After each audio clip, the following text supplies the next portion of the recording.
그래프로 보는 10년간 분기별 점수표 분석. 오늘은 의료기기 부품의 제조와 판매를 하고 있는 뷰웍스에 대해서 한번 살펴보도록 하겠습니다. 이 회사가 만드는 제품과 하는 일은 크게 복잡한 것이 없기 때문에 간단하게 넘어가고요. 분석을 하다 보니까 약간 이상한 점이 있어서 그 부분을 좀 강조를 해보도록 하겠습니다. 뷰웍스는 1999년에 9월에 설립이 되었고, 그리고 2009년 4월 10일에 코스닥 시장에 상장이 되었습니다. 의료기기, 광학기기, 전자장비, 전자부품의 제조 판매를 주업으로 하고 있습니다.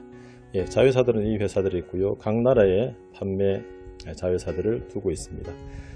대주주는 김우식 씨와 특수관계자들이 28.46%를 보유하고 있는 회사입니다. 그럼 제품에 대해서 한번 살펴보도록 하겠습니다.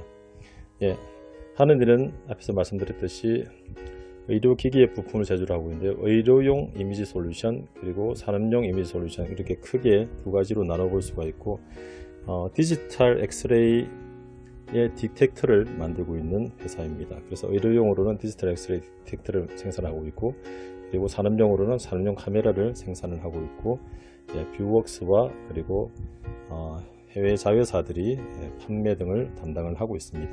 시장 점유율 부분이 나오는데요. 시장 점유율은 쭉 글을 읽어보면 2018년 기준으로 세계 시장 점유율이 6.2%가량의 점유율을 나타낸다고 사업보고서에 나와 있습니다. 보시면 아시겠지만 엑스레이의 디텍터를 만들고 있는 회사이고요. 그리고 산업용 이미지 솔루션은 이런 것들을 만들고 있습니다. 다양한 제품들이 있지만 대표적인 사진입니다. 그리고 이 회사는 수출을 거의 한 80% 하고 있고, 내수가 20% 정도 담당을 하고 있습니다. 그리고 의료용이 거의 한 70% 정도 판매를 하고 있고, 산업용은 23.8% 정도 판매를 하고 있습니다. 그럼 이 회사가 지금까지 걸어왔던 재무제표를 한번 분기별로 분석을 해보도록 하겠습니다. 영업이익과 매출액 부분인데요. 보시면 꾸준히 회사가 성장을 하고 있는 것을 볼 수가 있습니다. 매출액 부분은 꾸준히 2016년 9월까지 올랐다가 다시 주춤하다가 이번 분기 들어서 2020년 2분기 들어서 분기 매출액 사상 최고치를 기록을 했습니다. 그리고 영업이익도 2016년 4분기에 123억을 나타냈던 이후로 가장 높은 91억을 이번 2020년 2분기에 나타냈습니다. 그러니까 코로나 상황에도 불구하고 가장 많은 매출액과 그리고 영업이익이 사상 최고치에 근접한 수준으로 2020년 2분기에 달성을 했습니다. 그래서 영업이익과 매출액의 추이는 상당히 좋아 보입니다. 그리고 전년 동기 대비 매출액 증감률과 영업이익 증감률을 살펴보면 회사 앞에서 보셨겠지만 꾸준히 성장을 하고 있고요. 흥미로운 점은 한 번씩 매출이 전년 동기 대비 떨어질 때가 있어요. 2012년, 2014년, 그리고 2017년 이때쯤 한 번씩 떨어졌다가 다시 큰 폭으로 매출이 상승을 하는 모습을 반복을 하고 있습니다. 그래서 제품의 주기라든지 이런 부분에 약간 교체 주기 등의 영향이 좀 있는 것 같고요. 그것과 함께 영업이익 증감률도 전년 동기 대비 늘었다 줄었다를 반복을 하면서 계속 성장을 하고 있는 모습을 보여주고 있습니다. 그러면 여러가지 수익성 지표들을 한번 살펴보도록 하겠습니다. GPM, 매출액 총이익률, 그리고 OPM, 그리고 판관비율, NPM, ROE, ROA 등을 한번 살펴보면 보시면 매출액 총이익 GPM은 51.4% 이번 분기인데요. 거의 한 50% 전후에 매출액 총이익률을 기록하고 있습니다. 상당히 높은 수준의, 제조업체 치고는 상당히 높은 수준의 GPM을 기록을 하고 있고요. 판관비율도 꾸준히 한 30%와 35% 사이를 왔다 갔다 하고 있습니다. 그것에 따라서 이제 판관비율을 감하면 영업이익률이 현재 이번 분기 21.2%, 그러니까 20% 전후를 최근 들어서 기록을 하고 있고요. 또 순이익은 여러가지 외화 환산 이익 등에 따라서 왔다 갔다를 반복을 하고 있지만 거의 비슷한 수준을 나타내고 있습니다. 그래서 최근 들어서는 ROE도 17%, 17.1%, 제조업치고는 상당히 좋은 모습을 최근 2년 동안 나타내고 있습니다. 그리고 ROA, 부채가 별로 없기 때문에 ROA도 15.4% 정도, 아주 수익률 지표로는 상당히 좋은 현재 상태를 나타내고 있는 회사입니다. 그러면 ROE를 세 가지로 ROE를 매출액 순이익률, 그리고 총자산 회전율, 부채비율, 이 세 가지로 나눠서 분석을 해볼 수가 있는데, 이걸 듀풍 분석이라고 하는데요. 보시면 앞에 말씀드렸듯이 ROE가 17.1%이고요. 그 ROE가 어떤 요인에 의해서 변동이 됐는가를 보면 결국은 이제 매출액 순이익률이 가장 큰 영향을 주고 있고, 부채 비율은 최근 몇 년 동안 큰 변화가 없고요.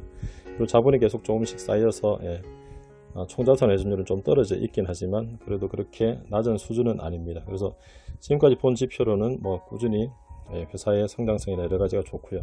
그러면 이제 시가총액과 한번 비교를 해보면 오늘 종가 기준으로 시가총액 3,470억입니다. 그리고 자본은 1,653억 정도고요. 그리고 부채는 뭐 큰 증가가 없이 207억 이렇습니다.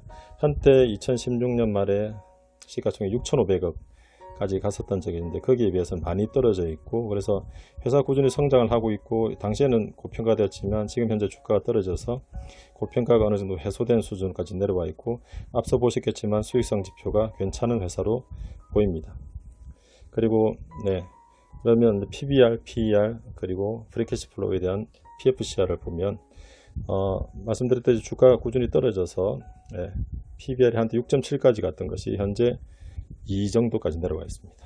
그리고 PER도 한때 39를 기록했던 것이 오늘 종가 기준으로는 12.2까지 낮아져 있고요. 그리고 PFCR은 현재 뭐 투자가 좀 이루어지고 있고 한 부분이 있지만, 다시 뒤에서 살펴보겠지만 현금의 흐름에 약간 문제가 생기고 있는 부분이 있습니다. 이 정도 지표까지는 회사 크게 나쁘지 않습니다. 근데 이제 매출 채권 회전일수와 재고자산 회전일수를 분석을 해보면 약간 좀 이상한 면이 발견이 됩니다.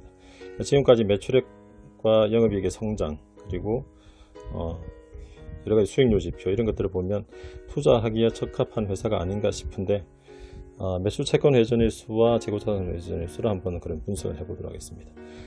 늘 말씀드리지만 매출이 꾸준히 늘어나고 있으나 매출 채권이 잘 회수가 되지 않는다든지, 그리고 재고자산이 뭔가 꾸준히 쌓이고 있다든지 하면 약간의 회사에 이상 신호가 있을 수 있다는 말씀을 늘 드렸는데요. 이 뷰웍스가 좀 그런 모습을 보입니다. 2018년 4분기에 재고자산 회전일수가 67일이었는데 이번 2분기가 끝나고 나서 재고가 꾸준히 증가를 해서 재고의 총량 자체가 226억이나 증가를 했고요. 그것보다 더 문제가 매출액이 늘어났는데도 불구하고 재고자산 회전일수가 123일로 증가를 했습니다. 거의 2달 가까이 재고자산이 회전이 안 되고 있는 증가를 한 모습을 나타냅니다. 매출채권 회전일수도 51일에서 68일 한 보름 17일 정도가 증가를 했고요. 그래서 두 가지 지표를 합치면 거의 2달 보름 정도가 현금이 묶이는 상황이 발생을 하고 있습니다. 재고자산이 많이 증가를 했는데 이 재고자산의 증가가 뭐가 문제냐면 앞에 보셨겠지만 영업이익이 많이 늘어났지만 그 늘어난 원인이 실제로는 재고자산이 늘어났기 때문에 늘어났을 가능성이 있습니다. 가능성이라기보다는 실제로 데이터 숫자가 그렇게 나타나고 있고요. 잘 아시겠지만 매출원가는 기초 재고자산 플러스 단기 제품 제조원가 빼기 기말 재고자산입니다.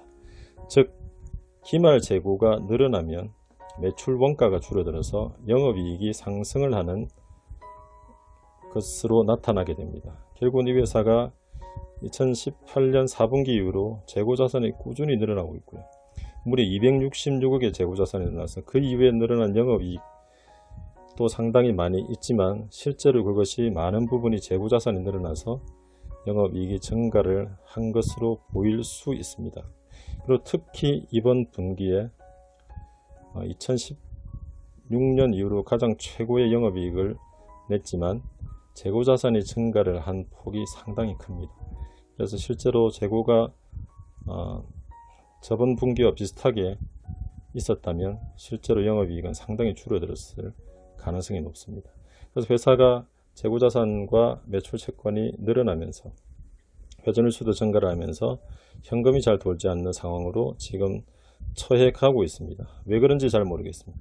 보면 재고자산을 분석을 해보면 원재료가 한 150억 정도 이 기간 동안 늘어났는데, 그렇다고 원재료의 가격이 상승을 해서 미리 쌓아놓는 부분도 아닌 것 같습니다. 사업보고서를 보면 그렇습니다. 그래서 왜 재고자산을 계속 이렇게 쌓아가는지를 잘 모르겠습니다. 의문입니다. 이 위험할 수 있는 이유가 재고자산이 이렇게 쌓였다가 실제로 이 제품이 판매가 되지 않고 있으면 나중에 시간이 지나면 재고자산 평가 충당금이 어마어마하게 발생할 수 있습니다. 그러면 갑작스럽게 회사가 적자가 나는 상황이 발생할 수 있기 때문에 재고자산이 많이 증가를 하는 부분을 좀 조심해서 살펴봐야 될 것 같습니다. 그래서 이 부분을 보면 투자를 하기에는 약간 좀 유보를 해야 되지 않을까 싶은 판단입니다. 그러면 현금 흐름표를 그래프로 한번 분석을 해봤는데, 영업 현금 흐름이 파란색 막대입니다. 꾸준하게 발생을 좋게 플러스를 보이다가 2019년 2분기 이후로 약간 좀 이상한 모습을 보이기 시작을 합니다. 그러면서 이번 2020년 2분기 때 영업현금 흐름이 큰 폭의 마이너스를 나타냅니다. 재고자산 증가가 이번 분기에만 119억, 그리고 미지급금이 감소를 해서 마이너스 45억, 매출 채권이 증가를 해서 또 마이너스 37억, 이런 모습을 나타냅니다. 왜 이런 상황이 나왔는지 반기 보고서기 때문에 감사가 있었을 텐데 약간 좀 이상한 모습이 보입니다. 그리고 유형자산 투자는 사옥 신설이 2014년에 있었고요. 그리고 최근 들어서 신규 생산시설 투자가 이루어지고 있습니다. 근데 이제 현금이 잘 돌지 않는 부분이 생기고 그런 상황에 지금 처해 있습니다. 그래서 이 회사가 보유하고 있는 현금이 많이 줄어들어 있는 상태입니다. 그러면 최근 4분기 합산 현금 흐름표를 그래프를 나타내 보면 보셔서 아시겠지만 영업 현금 흐름이 꾸준히 200억 이상의 1년 단위로 200억 이상이 있다가 창출이 되다가 최근 들어서 급격하게 꺾이면서 이번 분기로는 마이너스까지 가버리는 상황입니다. 그래서 프리캐시 플로우가 크게 마이너스가 나는 상황입니다. 지금까지 이제 그래프를 분석해 봤지만 현금은 거짓말을 하지 않는다는 말이 있습니다. 저도 이제 투자를 생각하면서 분석을 해 봤는데 재고자산 회전 일수, 재고자산의 증가가 좀 약간의 이상한 부분이 있고요. 거기에 따라서 영업 현금 흐름이 큰 폭의 마이너스가 나는 모습을 볼 때에는 일단 투자를 보류를 하는 게 좋지 않겠나는 생각을 가지고 있습니다. 지금까지 정량적인 부분들을 그래프로 분석해 봤고요. 실제로 이 회사의 업황과 그리고 시장의 전망 등은 한번 공부를 조금 더 해보시면서 살펴보시는 게 좋을 것 같습니다. 이상으로 뷰웍스에 대한 분석을 마치겠습니다. 감사합니다. 영상이 유익하셨다면 구독, 좋아요, 알림 설정 부탁드립니다.